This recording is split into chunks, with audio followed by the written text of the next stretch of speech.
그는 매일 같은 자리에 앉아 있었다. 지하철역 계단 옆 해진 회색 옷을 입고. 누군가는 그를 보며 고개를 돌렸다. 누군가는 한 발 물러섰다. 그것이 28년을 산 김준호의 일상이었다. 준호는 원래 그런 사람이 아니었다. 대학을 나왔고 직장도 있었다. 하지만 28년은 길었다.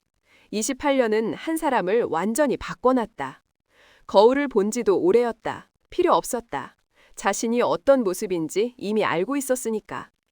아침 7시 지하철역은 붐비기 시작했다. 준호는 같은 자리에서 일어났다. 어제 앉던 그 자리, 내일도 앉을 그 자리. 신문지를 한 장 들었다. 날씨가 좋다고 했으니까. 하지만 신문지 내용은 읽지 않았다.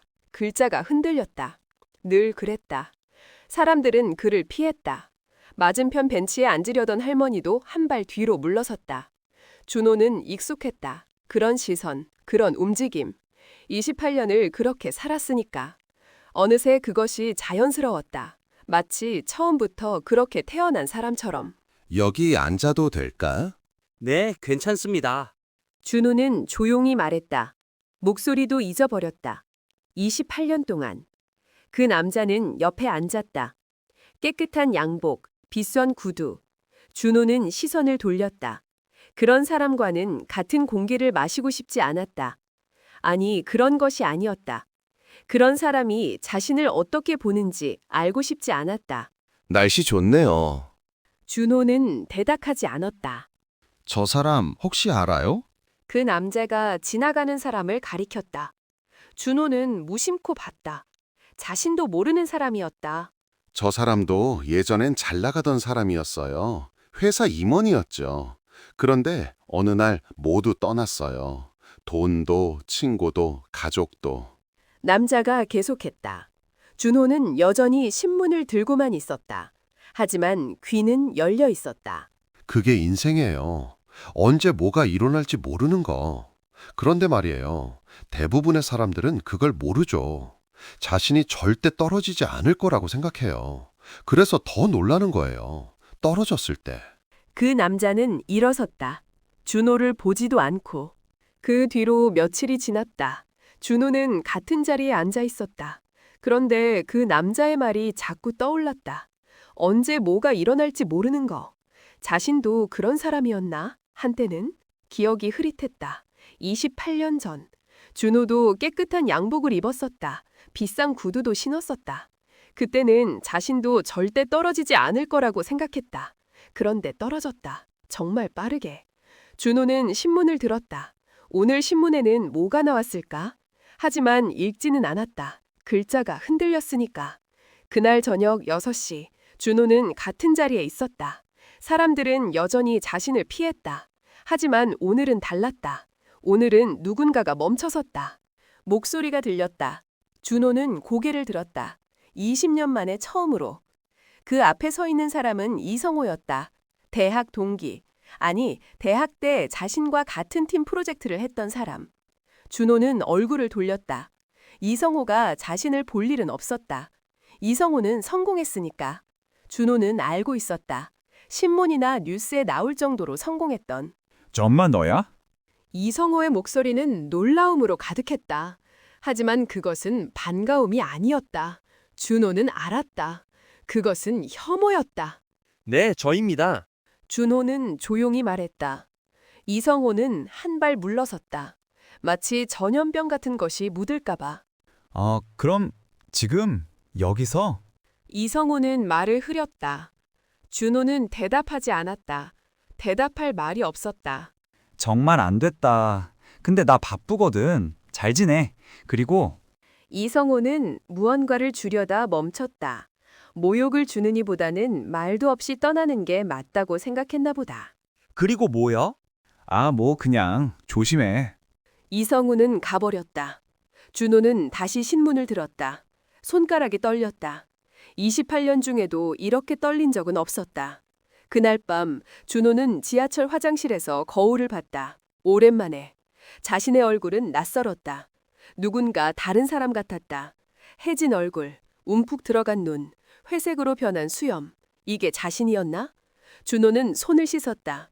차갑고 더러운 물로. 그리고 거울을 다시 봤다. 여전히 낯설었다. 이틀 뒤, 준호는 같은 자리에 있었다. 그런데 누군가 다시 멈춰섰다. 저 사람 아니에요? 그 누군가는 친구에게 말했다. 준호는 고개를 들지 않았다. 거기 앉아있던 사람 말이야. 저 회장 아니었나? 준호의 귀가 쫑긋었다. 뭐? 저 사람이? 말도 안 돼. 진짜야. 신문에 났었어. 근데 뭐 어떻게 된 일이 있었나 봐. 그 이후론 안 봤어. 그 둘은 가버렸다. 하지만 준호의 마음은 달라져 있었다. 회장, 그 단어가 뇌를 자극했다. 28년이 흐르고 있던 동안 세상은 자신을 잊고 있었다. 그런데 여전히 누군가는 기억하고 있었다. 그날 밤 준호는 도서관에 갔다. 신분증은 오래전에 만료됐지만 아무도 그를 막지 않았다. 구석진 컴퓨터 코너로 간 준호는 자신의 이름을 검색했다. 김준호 회장. 화면에 떴다. 자신의 얼굴, 깨끗한 양복을 입은 자신, 28년 전 자신. 기사는 길었다. 회사 설립, 매출 증대, 신사업 진출, 그리고 갑자기 회사 폐업, 재산 몰수, 사기 혐의, 투옥. 준호는 읽지 않았다. 알고 있었으니까. 그것이 어떻게 된 일인지. 그것은 28년 전 어느 날 오후였다. 그때 준호의 회사는 잘 나가고 있었다. 직원 200명, 매출 100억. 자신은 그 위에 섰다. 그것이 절대 떨어질 리 없는 위치라고 생각하면서. 그런데 그날 한 직원이 찾아왔다. 회장님, 저 동준호라고 합니다. 저 화학과 교수인데. 그 남자는 기술을 제시했다. 혁신적인 기술. 회사를 다음 단계로 올려놓을 기술.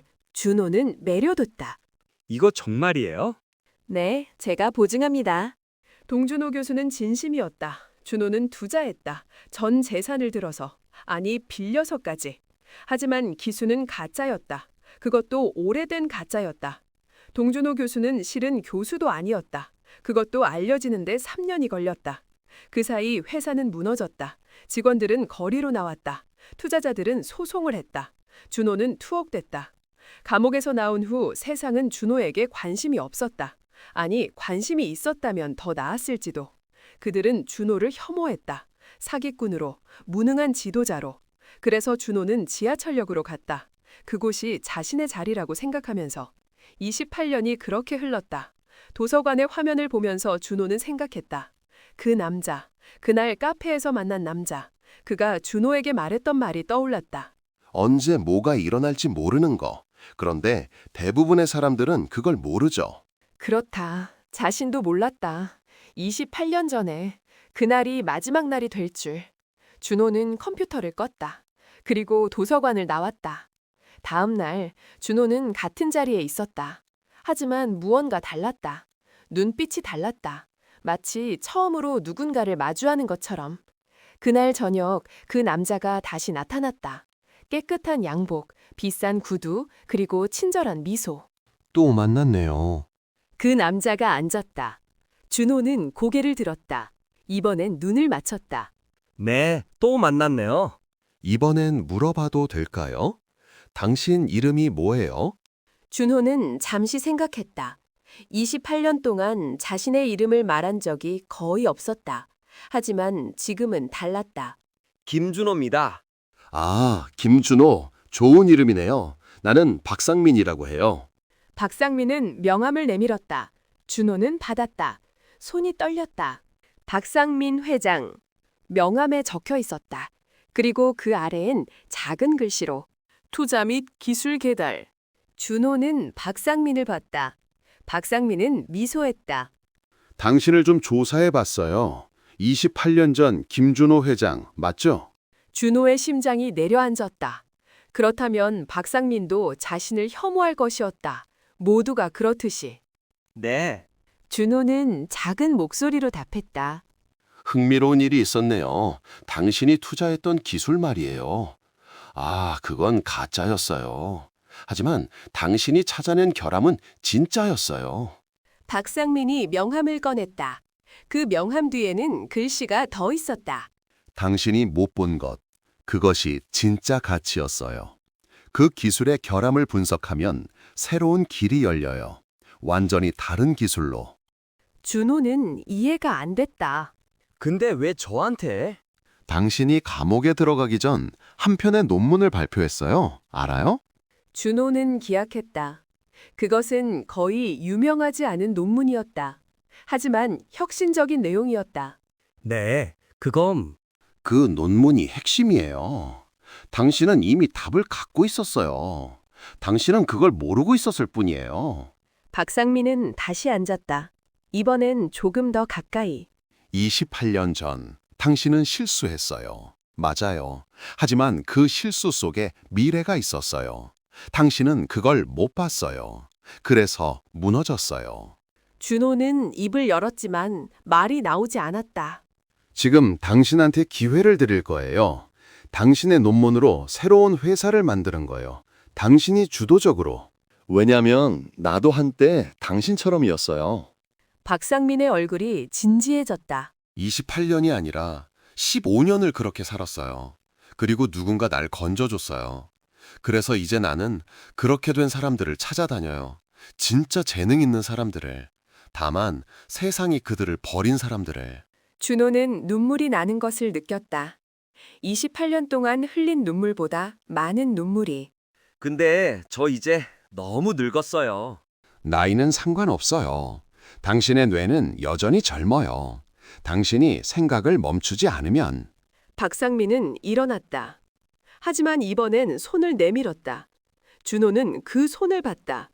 깨끗한 손, 비싼 반지를 끼운 손. 준호는 천천히 손을 올렸다. 자신의 해진 손, 더러운 손, 그리고 박상민의 손과 맞췄다.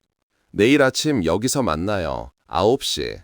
거기 상민빌딩으로 가자고. 박상민이 말했다.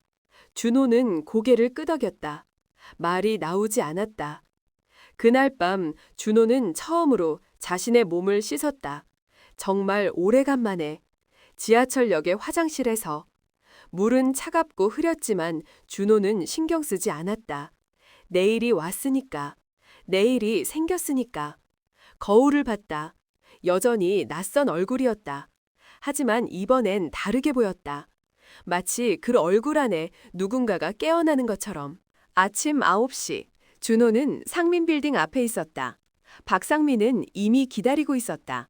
그리고 옆에는 2명이 더 있었다. 김 회장님 소개합니다. 이쪽은 기술 담당관 이영준 박사고 이쪽은 마케팅 담당 고유미 이사예요. 2 사람은 미소했다. 그들의 미소는 혐오가 아니었다. 호기심이었다. 안녕하세요. 준호 회장님 이야기 많이 들었어요. 영준 박사가 손을 내밀었다. 준호는 손을 맞췄다. 그들은 엘리베이터에 탔다. 35층. 여기가 저희 연구실이에요. 당신의 논문을 바탕으로 3년을 연구했어요. 그리고 드디어 결과가 나왔어요. 박상민이 문을 열었다. 그 안에는 수십 명의 사람들이 일하고 있었다. 화면 위에는 복잡한 수식과 그래프가 떠 있었다. 와, 준호는 나올 말이 없었다. 이것이 현실인가? 당신이 28년 전에 제시했던 이론이 여기 모두 실현돼 있어요. 당신은 당신의 이름도 모르고 있었지만 이 사람들은 모두 알고 있었어요. 박상민이 제시한 벽에 있는 사진을 가리켰다. 거기엔 28년 전의 준호 사진이 있었다. 깨끗한 양복을 입은 당찬 표정의 자신. 여기 있는 모든 사람들은 당신 논문으로 박사 학위를 받았어요. 또는 그걸 바탕으로 연구했어요. 당신은 모르겠지만 당신은 이미 한국 과학계의 거인이에요. 준호는 생각을 정리할 수 없었다. 28년, 거리에서의 28년. 그것 동안 세상은 자신을 몰랐지만 적어도 한 곳에서는 자신을 기억하고 있었다. 아니, 더 정확히는 자신의 생각을 기억하고 있었다. 우리가 할 일은 이거예요. 당신의 이론을 상용화하는 거, 그리고 세상에 알리는 거. 당신이 하던 일이 틀린 게 아니었다는 걸. 박상민이 계속했다. 당신은 실수했어요. 맞아요. 하지만 그 실수는 나쁜 선택 때문이 아니었어요. 단지 시간이 아직 덜 왔던 거예요. 당신의 이론은 30년이 아니라 50년을 기다려야 했어요. 그리고 드디어 때가 왔어요. 준호는 바라봤다. 자신의 이론을 연구하는 젊은 과학자들을. 첫 샘플은 다음 달에 완성돼요. 그리고 반년 뒤엔 특허 신청을 할 거고, 1년 뒤엔 세상에 선보일 거예요. 박상민이 준호의 어깨에 손을 얹었다. 당신이 세상에 선보일 게 뭐냐면 에너지 혁명이에요. 28년 뒤에도 세상은 변하고 있었다. 기술은 발전하고 있었다. 그리고 그 발전의 근원에는 거리의 노숙자로 버려진 한 사람의 생각이 있었다. 준호는 눈물을 흘렸다. 이번엔 슬픔이 아니었다. 그것은 이름이 없는 감정이었다. 죽음과 부활 사이의 감정. 그날 저녁, 준호는 처음으로 호텔방에 있었다.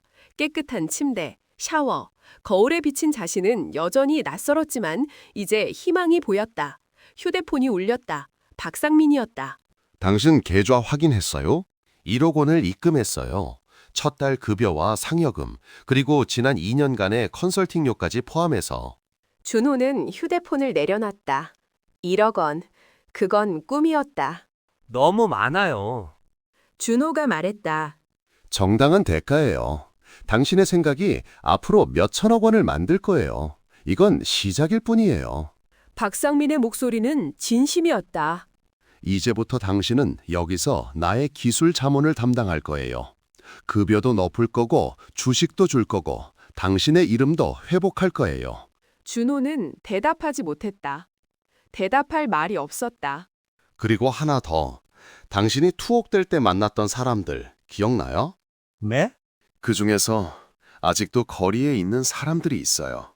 당신처럼 버려진 사람들. 우리가 그들을 찾아가기로 해요. 당신이 일어날 수 있다면 그들도 일어날 수 있어요. 준호는 울음을 퍼뜨렸다. 28년 동안 흘린 눈물보다 많은 눈물을 하루에. 그 다음 날 준호는 신문을 펼쳤다. 처음으로 신문을 읽으려고. 노숙자에서 과학자로 환골탈태한 김준호.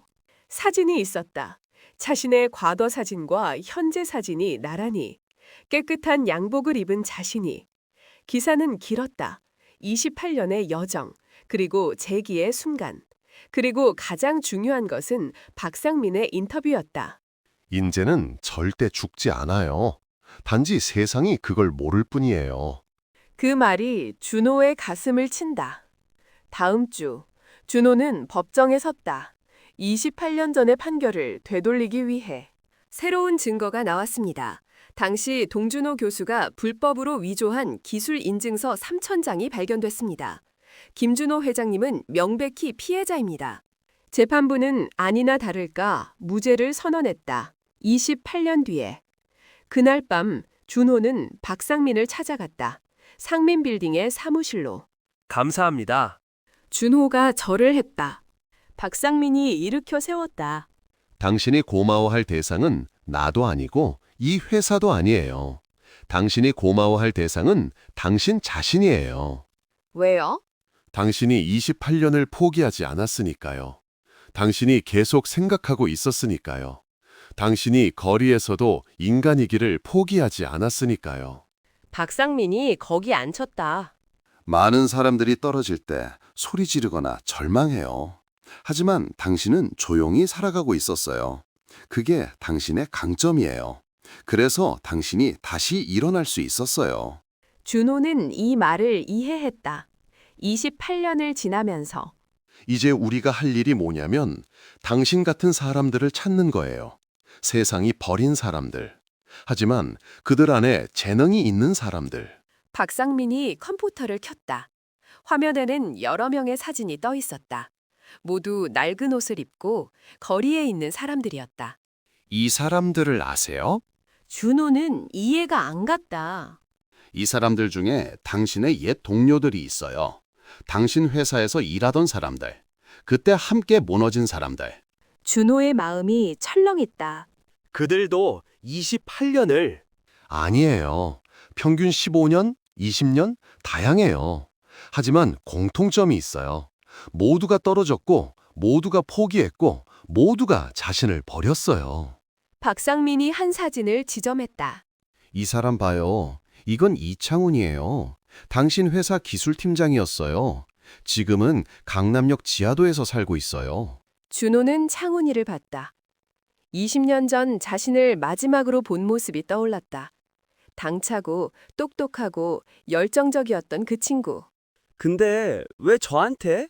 왜냐면 당신이 그들을 가장 잘하는 사람이거든요. 당신이 그들을 일으킬 수 있어요. 당신이 가장 잘. 박상민이 준호 곁에 앉았다. 당신은 거리에 있던 노숙자가 아니에요. 당신은 그들의 희망이에요. 당신이 일어났다는 사실 자체가 그들을 일으킬 거예요. 다음 날 준호는 강남역 지하도로 갔다. 15년 만에 처음으로 찾아가는 거리. 창훈이? 준호가 부르자 한 사람이 고개를 들었다. 그 얼굴은 준호가 알던 창훈이가 아니었다. 더 이상. 누구세요? 나야, 준호야. 창훈이의 눈이 커졌다. 준호? 아, 회장님. 창훈이는 일어나려고 했지만 준호가 손을 잡고 내렸다. 앉아, 우리 얘기하자. 근데 회장님 뭐 하신? 내가 요즘 회사를 하고 있어. 당신이 필요해. 창훈이의 얼굴이 일그러졌다. 마치 누군가 자신을 놀리는 것처럼. 회장님, 농담 마세요. 저 이미 내가 농담하지 않아. 정말 회사를 하고 있어. 그리고 정말 당신이 필요해. 준호가 명함을 내밀었다. 깨끗한 명함. 김준호 기술자문. 이라고 적혀 있었다. 창훈이는 그 명함을 봤다. 그리고 눈물을 흘렸다. 왜 저를? 왜냐면 당신이 최고의 기술자거든. 그리고 난 당신 같은 사람들을 찾고 있어. 함께 다시 일어날 사람들을. 창훈이는 준호를 잡고 울었다. 15년 동안 처음으로. 그렇게 시작됐다. 준호의 재기 프로젝트. 거리에 버려진 사람들을 모아서 그들의 재능을 세상에 드러내는 프로젝트. 다음 3개월 동안 준호는 거리를 다녔다. 자신의 옛 동료들을 찾아다니면서. 그리고 그들을 상민그룹으로 데려왔다. 첫 번째 재기자 이창훈, 기술팀장. 15년의 거리 생활을 끝내고 다시 설계도를 그리기 시작했다. 두 번째 재기자 박정미. 당시 영업 담당. 10년을 버텨오던 그녀가 다시 회의실에 앉았다. 세 번째 재기자 류명철. 당시 생산 담당. 7년을 거리에서 버텨온 그가 다시 현장을 지휘했다. 그리고 그들은 더 찾아다녔다. 직접적인 옛 동료뿐 아니라 다른 거리의 사람들도. 누군가는 버려진 화가였고, 누군가는 망해버린 아티스트였고, 누군가는 실패한 발명가였다. 모두가 한 가지 공통점이 있었다.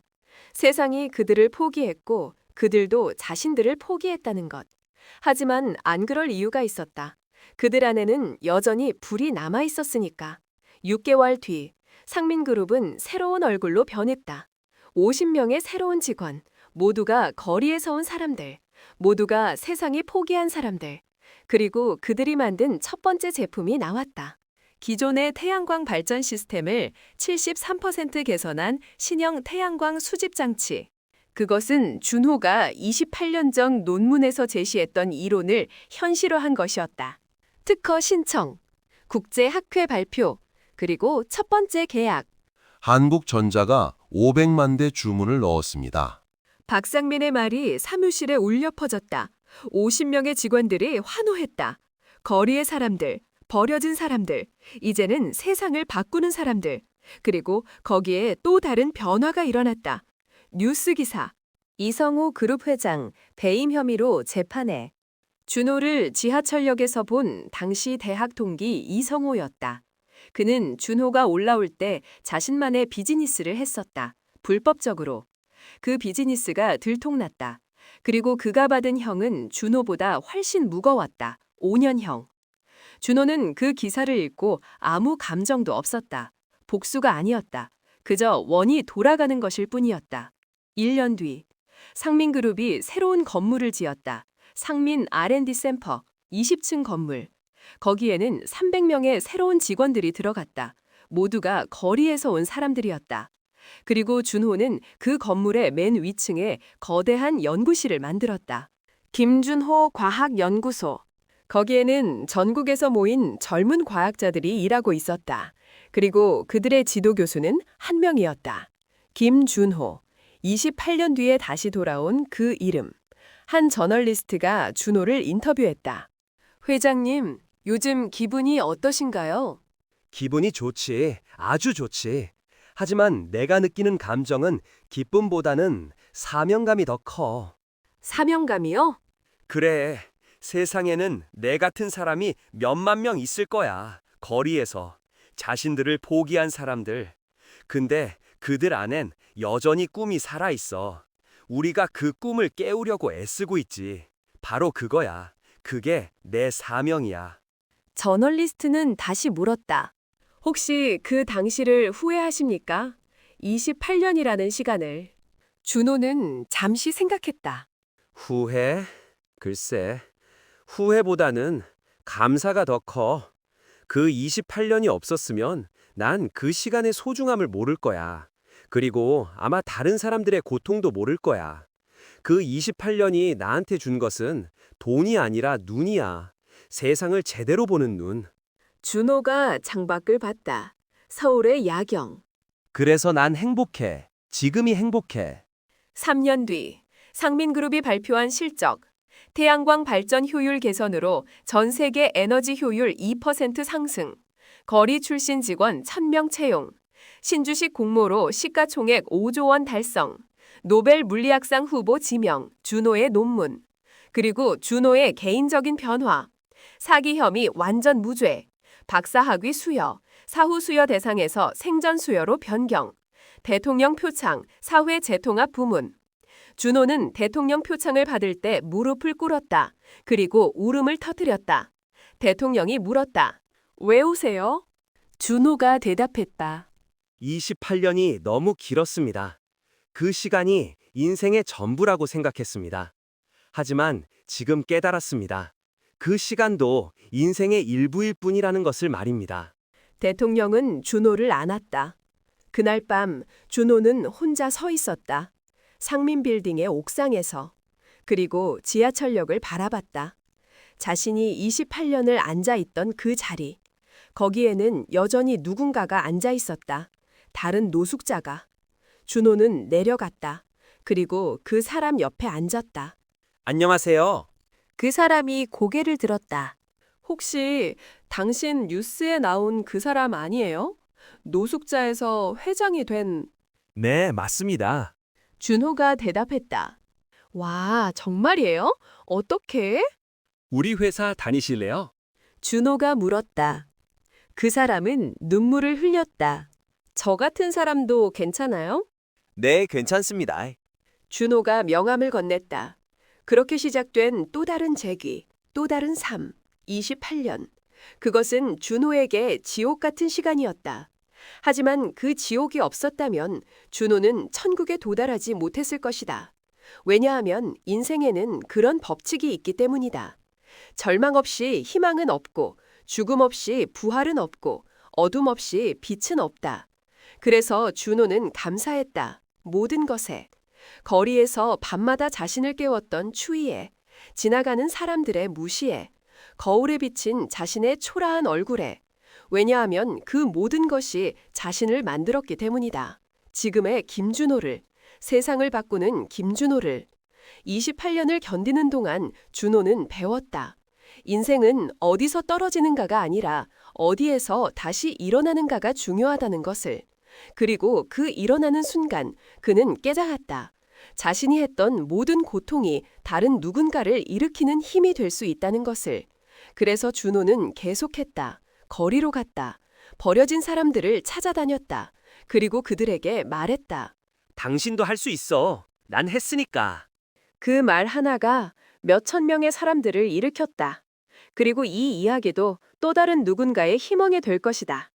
28년을 버티고 하루아침에 역전된 남자, 김준호. 그의 인생은 아직 끝나지 않았다. 아니, 이제 시작되고 있었다. 진짜 인생이.